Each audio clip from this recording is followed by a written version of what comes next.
Hey guys, welcome back to OCD Real Talk.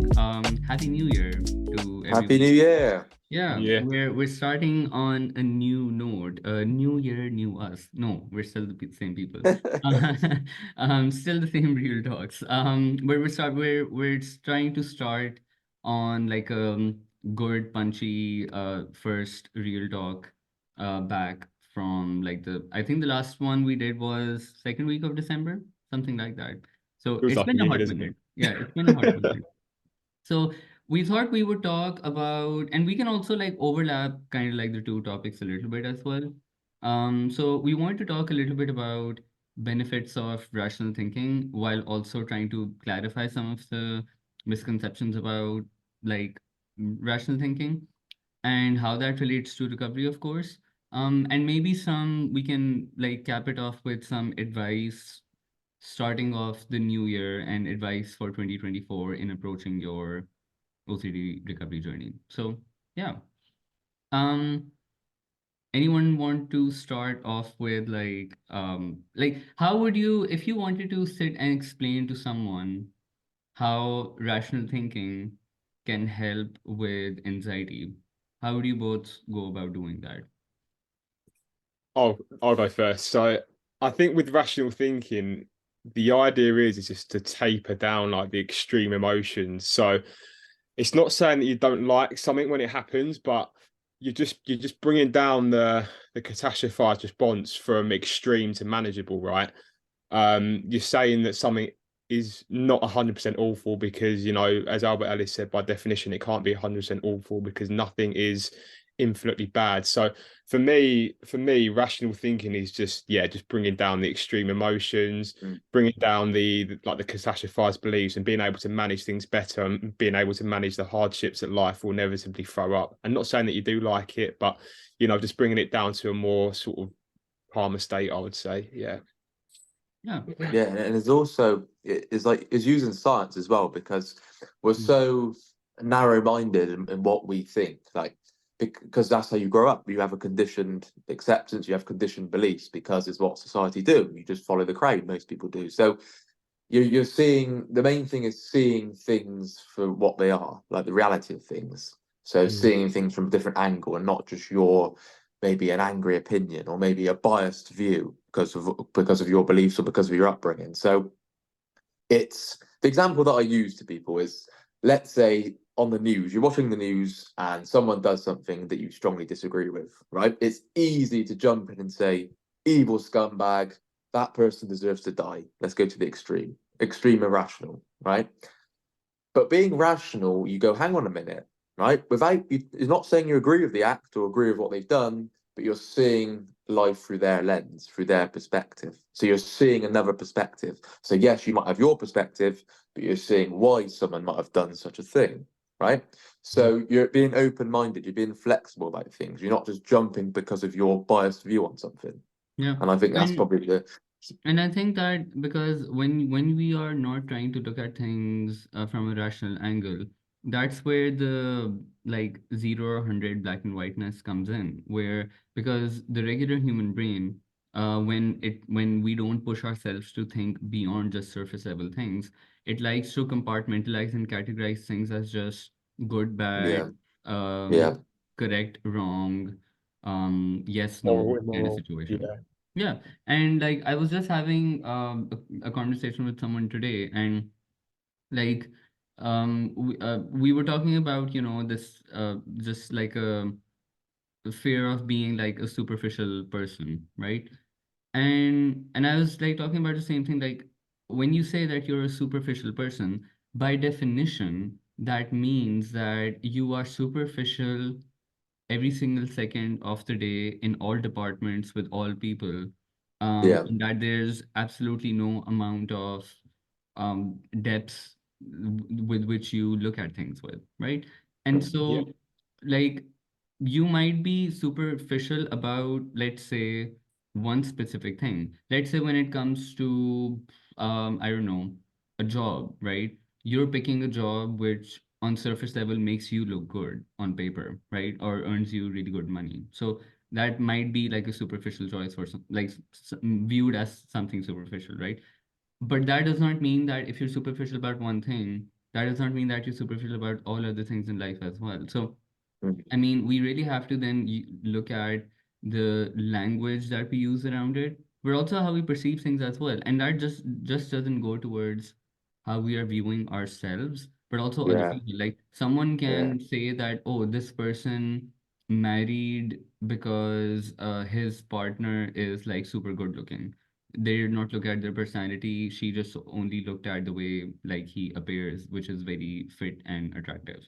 Now, basing her entire personality off of just that one choice that she might have made is like, again, that's super irrational because she might have a lot yeah. of other, she might have like a lot of depths in so many other areas of her life. Yeah. Yeah. And yeah, Go on, Sam. Yeah. carry on. Yeah, and I was just going to say, it's like having that. You know how Albert Ellis speaks about having that machine where if you could put all the acts, deeds, and traits, you can measure a person Yeah, at one yeah, point in time. It's like that, but you're just not going to have that. It's impossible. So, yeah, like you just said, their moment, like yeah, she might be superficial, or they might be superficial in one area, but then in another area, someone might think they're not superficial. And what even is a definition of superficial? It's just a made up perception that someone's given to it. It's like saying when you do a good or a bad act, like why is an act so bad? Even in the most sort of ghastly of acts that people committed over time, people like Hitler and stuff like that, he didn't see it as bad. So even though we'd see that as very bad, the definitions are like wishy-washy and the jury's out really, isn't it? Like Yeah, and also like I mean, um, we really have to sometimes contextualize things as well. So like let's say a guy or a girl marries for money and like it is on surface level it's seen as a superficial choice, but yeah, maybe there are also someone who have grown up with very less financial means and they have struggled as a family with like money stuff, right? So for them, going after like someone with money is not a superficial choice, that's a very practical choice that yeah, ensures survival, that ensures access, that ensures like being able to afford important facilities, medicine, hospitals, bills, all those things. So for yeah. them, there's a bigger story and context to that. So it's very easy to judge other people, but also very easy to judge ourselves as well, just to say that, oh, we're just this kind of person and completely then dismiss the complexities and the complications that come with each and every human being then. Yeah. I yeah, think irrationality is shown at its best when you look at anger, when you look at Mhm. rage, right? Because healthy frustration and healthy annoyance, you're not trying to get rid of that because that's when you get something that you don't want, right? Bad behavior happens, or you're treated in a bad way, right? Yeah. So you can try and change that. So you want to keep healthy frustration because you don't want things you don't want. Of course you don't. So, but with anger and rage, the example I use is like when someone cuts you up on the road, right? People getting out of the car and like wanting to kill the person because it's like that 10 seconds, that 15 seconds of just complete overwhelming anger, right? But that is all just fueled by beliefs. And Yeah. people say to me, oh no, I get angry more. But I say, well, you might have a tendency. Let's say you have a genetic tendency that means you get angry more, right? But let's strip it back and look at beliefs because straight away you're saying that person must not have done that. That person's a Yeah. scumbag. That person should be punished. That is why anger comes about, not the event, it's how you're viewing it. And when you yeah. start seeing it like that, you then become more rational, and you become sort of you have a preference over it, but not that rigid black and white 0 to 100 demand. Yeah. I just wanted to add something as well, Sam. You said it about 5 minutes ago. So you said about science, right? I think that's such a good way to look at it because you know how Albert Ellis says like science is skeptical, universal demands, right? So if something really shouldn't happen, it would have been impossible for it to happen, but it does. Exactly. Say someone Exactly. cuts you up, right? Say someone's cut you up. That's physically what's like transmuted in the world that we live in, right? To say that Yeah. shouldn't happen doesn't make sense. It's like going outside and saying, and it's bright sunshine. It's like saying, it should be raining, but it's not because Yeah. scientifically it's blue sky and And sunny, then you're basically upsetting yourself. Like Yeah, it's not raining, you're just upsetting yourself over it. And It's that's yeah, just like, it's yeah. it's yeah, like a natural disaster happens and you start screaming and shouting, right? I think, Saying this shouldn't have happened. But mm, it yeah. did happen. You're not saying you agree with it.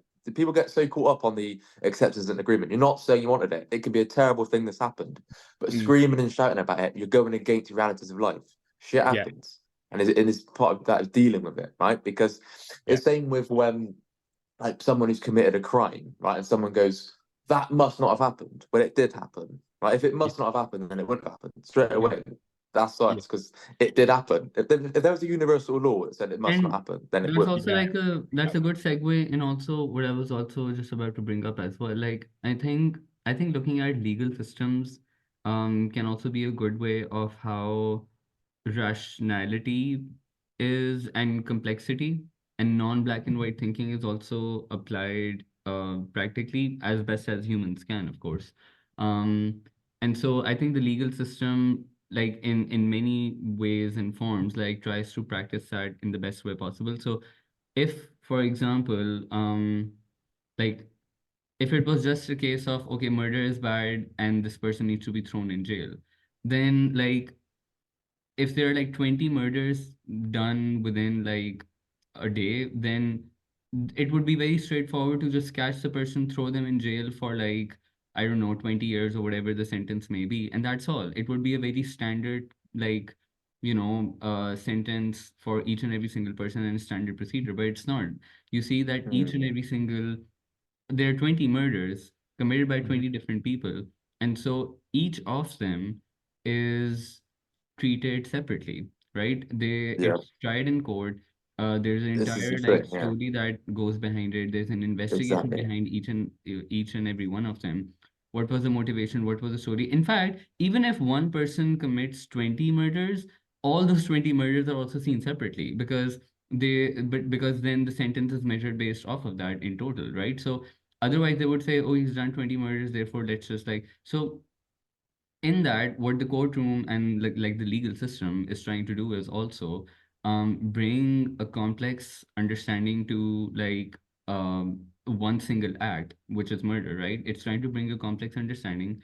It's also trying to balance it out with rationality as much as possible because then it's trying to weigh out all the different factors over there, Mm. right? So even our legal systems, I think, like around the world, and of course, like some criticisms aside of how it functions and whatnot, but largely speaking, legal systems are designed to be able to um, make punishments or like give sentences rationally, not based on fact and evidence and not based in emotion, right? That's where it's trying to come from. Because otherwise, it would just That's be true. life sentence for each and every single, even like a person who's committed like a theft, right? They would just be based on emotion. It can easily be just Yeah, like a life sentence. and think how many decisions are made on emotions. Like, think how many Yeah. quick decisions are made on anger and jealousy, and anything that goes wrong. Oh, scumbag! They need to be. People react so quickly to things, How right? many So, people Ray, have called you a scumbag in life? Like you're really wait, like fixated on that word moment. today. Being a football fan, you hear it all the time. It's a very common word. I can imagine. I can Especially at Bristol imagine. City, yeah. Yeah. But I mean, it feels Ray, like Sam is like unlocking some blocked memories as he is talking about this. it's I say the word scumbag a lot because Yeah. I don't want to swear. It's not a swear Yeah. word, but Yeah. it's a good way of describing someone you don't Yeah. like. No, but Yeah. like emotion is primarily like that's what a lot of people are basing a lot of their even if it's not like a physical action that they do, such as lashing out at someone, Yeah, even like a judgment or a conclusion that they make about something, yeah. is often It's, based in like very rash, extreme emotion. and Ray Dalio talks about a lot in his book where you've got like the upper level you and the lower level you. So the lower level is that quick, emotion based on how you feel, making a decision on how you feel. But the upper Yeah. level is using logic, you being rational about things and taking a step back, even if it's something you don't like, but something that has to be done. Right. That's what happens in businesses, right? So you can't just go, oh, depending on how I feel, because I don't like that, because I don't like the consequence of that. It's making the right rational decision. And also, just going off of that, I don't know about you, but using rational thinking kind of excites me, right? It because I'm like curious about things, right? Let me rephrase that. I'm just I'm like, curious about. I'm trying to see where this goes, but Let me carry it. Let me finish the point. Um, It, like curiosity is what I mean. yeah. So I find it exciting in a way that everything is not just one thing. Like one person thinks this, that means it's true. That's what I'm trying to Yeah. say. When you start thinking for yourself and looking into things yourself, like that excites me because like look what I can figure out, look what I can find out by research and just Yeah. seeing both sides of the story. Okay, it's not Yeah. just imagine how boring life would be if whatever that person says is right. I like figuring things out for myself, and I've got that through the Yeah. OCD suffering and changing And my I perspectives on things. I personally find that even in like even with watching movies and TV shows, right? Like when a character has been like, even though they might be like a villain or something, but like they might be silent for a long time.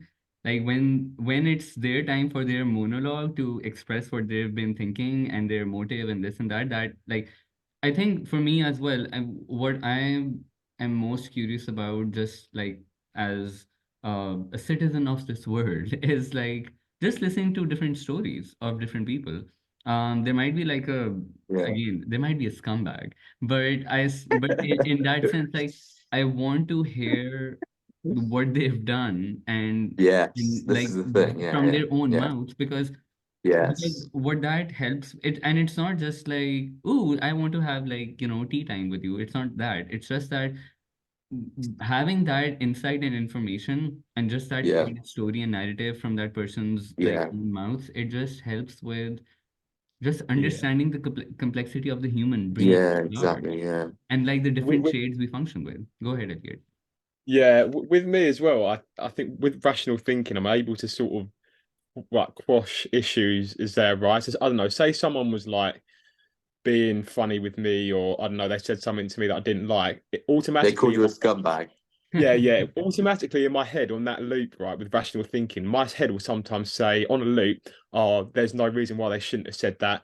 I can't support the belief that they shouldn't have said that, etc." And I sort of that rational thinking just sort of responds to situations in my life instinctively now. So I don't really get so like irate or worked up or agitated. I'm just a lot more of on an even kill, if you like. Yeah, yeah, And that's not saying that I don't, get down sometimes or get really happy, but my initial response to things now is just like, well, okay, this has happened. Why shouldn't it happen? And it's just sort of like that quick reaction, and it just sort of quashes and diffuses any situation that I might have previously got really worked up over, which I Yeah. think is quite good, And I think that's yeah, like the one thing that you just mentioned about also, at times even feeling happy as well. I think if I look back on my teenage self, especially, I think I was overall like a very cheerful, happy-go-lucky person. But at times I would feel like my happiness or my like excitability very often ventured into being very hyper. And when I became quite hyper, the low after that felt really low. So at times I would like, feel very like those extremes of like, oh, extreme, like, extreme excitement or joy and being very like, again, very like sparky and whatnot. And then immediately having this like lull. And that didn't feel great either. So when you're thinking more rationally as well, it helps with daily interactions, like you said, even a friend saying something definitely, unpleasant or whatever, you're able to definitely. deal with that, and like just conversations about even difficult conversations in friendships and relationships and with family, they become easier. You're also able to taper down a little bit on extremes of emotions, like I mentioned, Yeah. the fluctuation between like feeling Yeah, extremely bad but also feeling extremely good as well, because feeling extremely good is also not great for the Mm. brain or the body, because Yeah. I've said some very hurtful, embarrassing things at times to people, not embarrassing for me at times, like embarrassing for them as well, like when I've been extremely hyper and excited. So it's not even about me, it's not even about anger only, because anger is not the only place where you do unpleasant things and regrettable things. It's also an extreme, like, moments of hyperactivity as mhm, well. So you really have to balance those things out, because and it doesn't take the joy out of life. In fact, it makes life more enjoyable, because then you're not sucked into this like extreme emotional state every single time. Yeah, that's so true. Yeah. I think as and well, you go on, Sam. Go on. Go on. you just this sounds basic, but you just think about things, don't you? Like you just think like, okay, Yeah. is that rational? Because just because the society does it, just because the crowd does it, and the majority of people do it, you sit back and question, go like, do I want to do that? Like, is that rational? Yeah. Or are people doing it just for status seeking? Are people doing it just for approval? Right? Yeah. And I often say that my aim in life is to be like the calmest man in the room. Right? Let's say things go wrong. And you can easily just say, yeah, I want to be the calmest man in the room. But you ask yourself, how do I get to the calmest man in the room?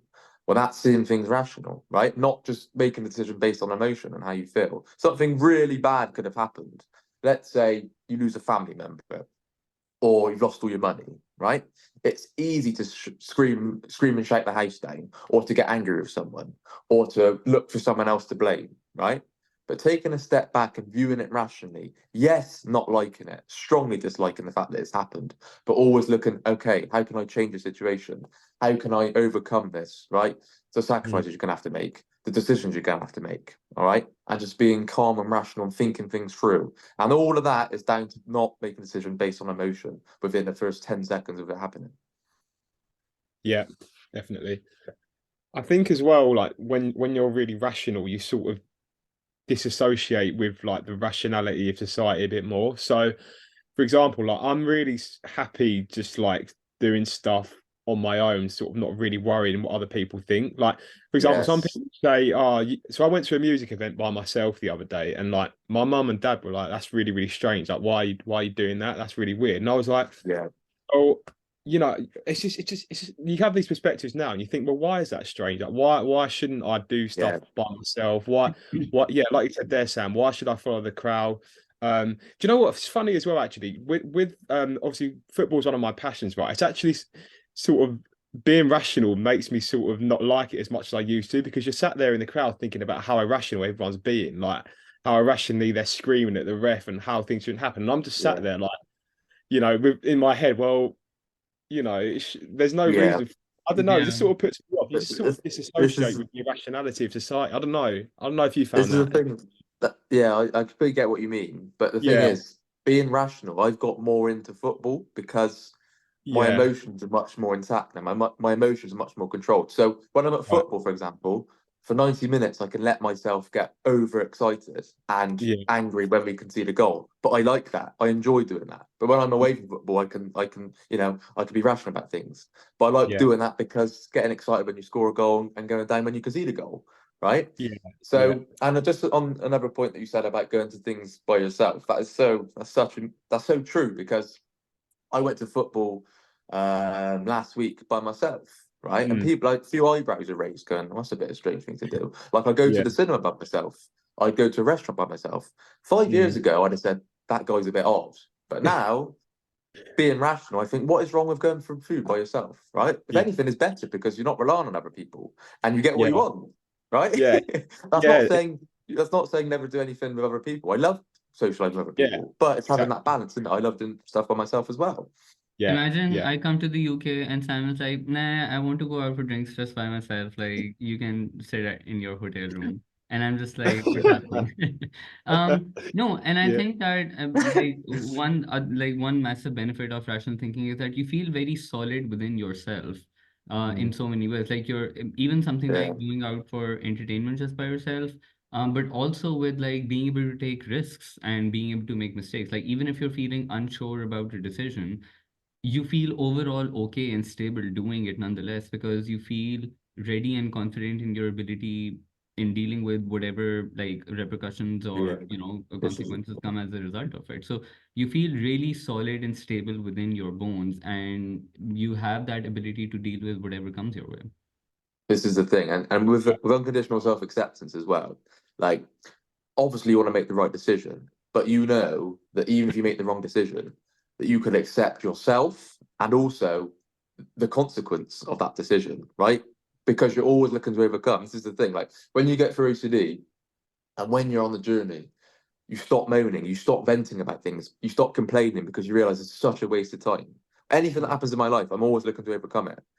So what is the point of, it's a zero to an investment, as Nick says a lot, right? Yeah. So it's having that, having the confidence to make a decision, because indecision is a decision, right? So it's having that confidence that even if you get it wrong, even if you make a mistake, and seeing, look, mistake's good because I can learn from that. A weakness is good because I can learn from that. And And all like these little, indecision basically keeps you stationary in life.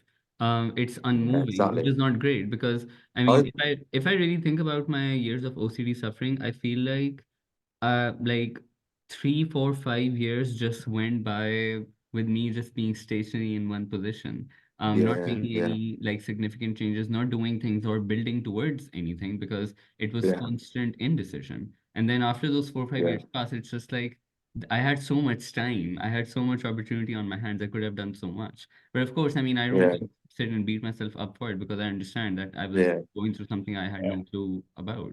But I mean, yeah. actually speaking, I mean that's kind of what happened. I've often said to people like nothing wrong with staying in the same job for 25 years, but I often ask them why. And I say this to them. I said, I'd rather make the wrong decision than no decision. And straight away they're like, what? Yeah. Like, yeah, but wrong decision, you could have a bad outcome. I said, I know that. But then you're always learning. Otherwise, like you said, Mum, you're just stay in the same place, nothing inherently wrong with that. But people are scared to take that risk, aren't they? To take that jump, take that leap out of their comfort zone. Because that progress comes from messing up, right? Yeah. You don't become a successful business owner without making a mistake, The right? bad outcome actually gives momentum, which people don't Yes. realize, right? Because people see Yeah. bad outcomes as stopping momentum, but it does not. The bad outcome is where you start actually gathering more speed in a way. Yeah. And it Yes. becomes that kind of motivational like drive or push to actually be like, okay, this setback has happened, or this like bad like outcome has happened. How do Yeah. I shift gears from this now? Yeah. I think. Yeah. Sorry, let you carry on. I don't want to keep speaking. Yeah, that's right. I was just going to relate it to OCD as well. So when you're like pushing through that discomfort, you're taking the risk. I think you can relate that to doing exposures, you know. I think, you know, you're never going to feel ready to embrace the discomfort and to push Yeah. the boundaries and to take the next step. Like I remember when I was absolutely like crapping myself going into a shopping mall and, you know, for my HOCD exposure, telling someone that I was shopping for my boyfriend, I was so scared. But there was no right time to do it, and I just had to do it, and I did do it, and I'm really happy that I did do it. And you know, Yeah. once you take the leap and face the discomfort, like it's so liberating on the other side. Firstly, you think, well, what the fuck was I worrying about for so long? And then secondly, you just sort of have that weight that just comes off, and you think, oh yeah, what's the next thing I can do now? What's the next bit of discomfort that I can chase? Yeah. You know, maybe like what's the next shame attack I can do? You know, not just exposures, but you know, there's shame attacks. So yeah, like Sam said, like you just got to keep pushing through the discomfort, which is so important along the journey. Sam, Yeah, Sam, I There's want to know what you were laughing about. cracks crapping my bones or something. pants. Yeah, That's what made me laugh.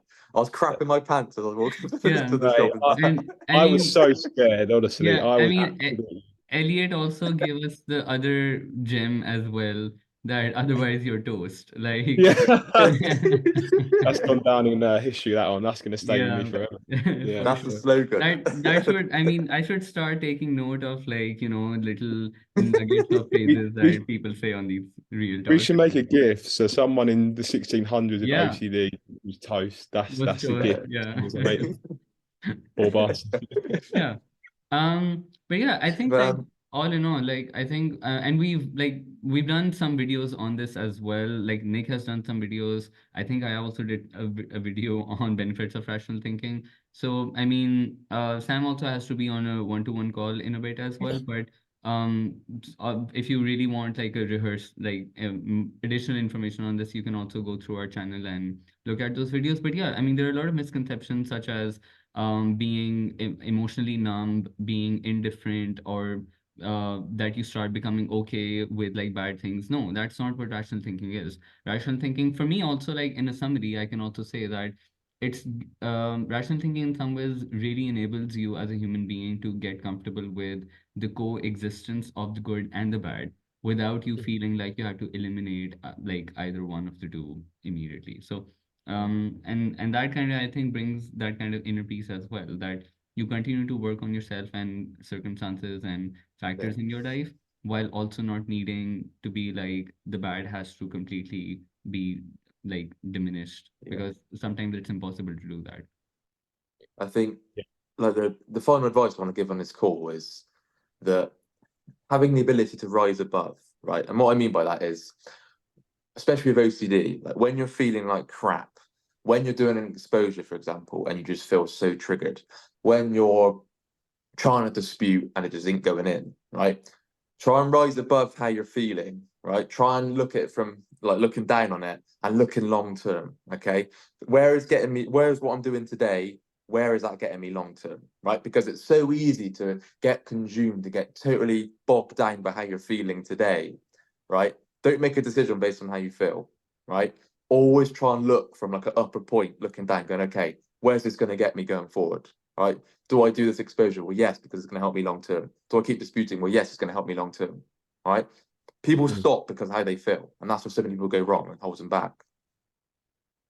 Yeah, that's so true. I think as well, I know we said about advice for this year, 2024. I'd say just because it's a new year, like don't think that right now it all needs to be gone. You think, oh yeah, new year, it's a chance to, get rid of my OCD. And I think that'll make it like dig its heels in a bit more, So I reckon just like lean into the discomfort this year, bring it to the right. Even with things like that though, like because I would just say to someone, I wouldn't say like to take like hope out or because people get excited about things like Christmas and New Year, which is great. But I say like it's just another day. Like why is 1st of January any different to the 6th of June? Right? Yeah. You can start recovering on the 6th of June, right? Just because it's a new year, why should you put in the work today? Yes, if that motivates you, great. But because by February you probably gave up the books again, you just stopped disputing again. So try and get to the habit of, regardless of what day it is, what day of the month it is, just to get into that consistency. Like even if your New Year started on a bad note, don't let that define like the rest of your year. Like don't do that.